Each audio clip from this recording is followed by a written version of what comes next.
ನೀವು ಅವರು ಸಜೆಷನ್ ಕೊಟ್ಟಿದ್ದಾರಾ, ನೀವು ಫೀಡ್ಬ್ಯಾಕ್ ಕೊಟ್ಟಿದ್ದೀರಾ? ಇಲ್ಲ ನೋಡಿ, ಏನಂದರೆ ಎಲ್ಲ ವಿವರ ಚರ್ಚೆ ಮಾಡಿ ಡೀಟೇಲ್ಸ್ ರೋಡ್ ಮ್ಯಾಪ್ ತಯಾರು ಮಾಡಬೇಕು ಅಂತ ಹೇಳಿದ್ರೆ ಇನ್ನೊಂದು 4-5 ಗಂಟೆ ಕೂತ್ಕೋಬೇಕಾಗ್ತಿತ್ತು.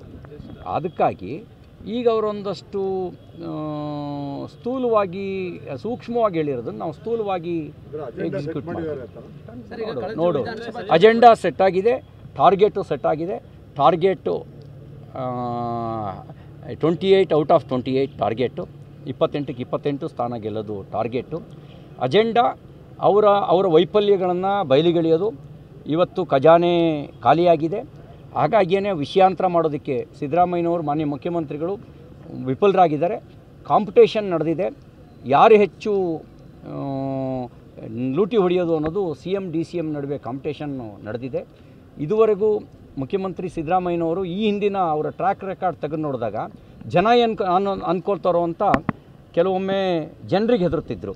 ಆದರೆ ಈ ಸರಿ ಮುಖ್ಯಮಂತ್ರಿ ಆದಮೇಲೆ ನಂದು ಇನ್ನೇನು ಫೈನಲ್ ಸ್ಟೇಜು, ಕಡೆ ಆಟ ಆಡಿಬಿಡೋಣ, ಇನ್ನೇನು ನನಗೆ ಉಳಿದಿಲ್ಲ, ಹಾಗಾಗಿ ನಾನು ಯಾವುದಕ್ಕೂ DK ಶಿವಕುಮಾರ್ಗಿಂತ ಒಂದು ಕೈ ಜಾಸ್ತಿನೇ ಇರಬೇಕು ಅಂತ ಅನ್ನುವಂಥ ಯೋಚನೆ ಮಾಡ್ತಿದ್ದಾರೆ. ಹಾಗಾಗಿ ಕಾಂಪಿಟೇಷನ್ ಇದೆ. 40% ಕೆಂಪಣ್ಣವರು ಆರೋಪ ಮಾಡಿರೋ ಜೊತೆಗೆ ವರುಣ ಟ್ಯಾಕ್ಸಿಗೂ ಸರ್ಚಾರ್ಜ್ ಸೇರಿಕೊಂಡಿದೆ, ಕನಕಪುರ ಸರ್ಚಾರ್ಜ್ ಸೇರಿಕೊಂಡಿದೆ. ಈ ಎಲ್ಲ ಸರ್ಚಾರ್ಜ್ಗಳ ಜೊತೆಗೆ ರಾಜ್ಯವನ್ನು ಹರಾಜು ಹಾಕುವ ಸ್ಥಿತಿಗೆ ತಂದಿಡ್ತಾ ಇದ್ದಾರೆ.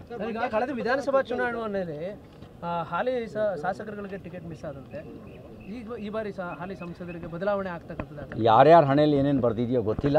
ಅದೆಲ್ಲವೂ ಪಾರ್ಲಿಮೆಂಟ್ರಿ ಬೋರ್ಡ್ ನಿರ್ಣಯ ಮಾಡುತ್ತೆ. ಆ ಥರ ಇಂಡಿವಿಜುವಲ್ ಆಗಿ ಒಂದೊಂದೇ ಕ್ಷೇತ್ರದ ಬಗ್ಗೆ ಚರ್ಚೆ ಆಗಿಲ್ಲ. ನಾನು ಹೇಳಿ ಸಾವಿರಾರು ಬಾರಿ ಹೇಳಿದ್ದೀನಿ. 95 ನಂತರ ಎಲ್ಲೂ ನಮ್ಮ ಪಾರ್ಟಿಯಿಂದ ಕೇಳಿ ಪಡ್ಕೊಂಡಿಲ್ಲ. Okay sir.